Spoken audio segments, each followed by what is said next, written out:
Hey, hi, Con. So I wanted to thank you again for letting us come into your classroom and doing that lesson together. I certainly learned a lot of chemistry that day.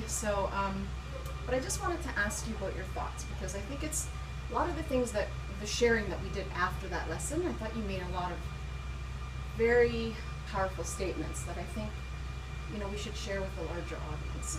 So the big thing I wanted to ask you was, what did you think of the co-teaching experience overall? I thought that the co-teaching experience was very beneficial. It accentuated and really brought into play the ability to use best practices. I think that teachers have strengths. Yours was the technology. You have the background in the next lesson plan design. I have more of the theoretical knowledge in curriculum and the theory in chemistry. We were able to work together to put together a plan and a lesson that had the higher order critical thinking skills necessary from the curriculum portion, but also integrated the technology in a way that kept the kids really engaged. I really did not see anybody pull out a cell phone, look anywhere else but to the task that they were specifically doing. And that was very refreshing to see. So was that like a little bit of an aha moment for you when you saw that? Absolutely. I found the kids so engaged and so on task and thinking about nothing but the theory behind the critical thinking behind the gas chemistry and stoichiometric chemistry. And that was wonderful to see. Yes, and we even had those English teachers in there, and without any background in science, essentially a formal background, but even they thought that that lesson was, in terms of their feedback, they thought that was something that they could take. So it was more of the mechanics of the lesson. Would you agree than so much the content? Yes, yes. They really liked the idea of the stations, and they right in the lesson were already brainstorming on how to design their own next lesson in English. Right. Great. That sounds great. So what did you think of the structure of the lesson, particularly the aspect of the success criteria? What did you think of that? I was very impressed with the students' ability to pinpoint what they thought their learning, what they were getting out of the learning, or what they thought the critical components of the knowledge that they needed to know were. What I found most interesting were the misconceptions that the students had. There seems to be a disconnect in what is being taught and how the students personalize the knowledge, and that creates misconceptions. Simple things where causation, symptoms, they mix up the words when they try to communicate their knowledge, which creates a misconception.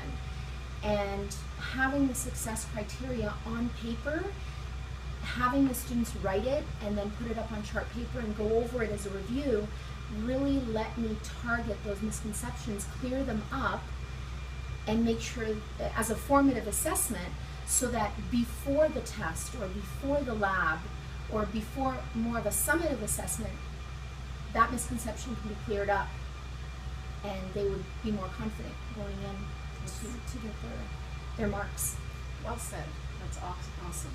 So I think that you're bringing forward a lot of points that I think a lot of people will want to hear, particularly for someone who's seen this lesson for the first time.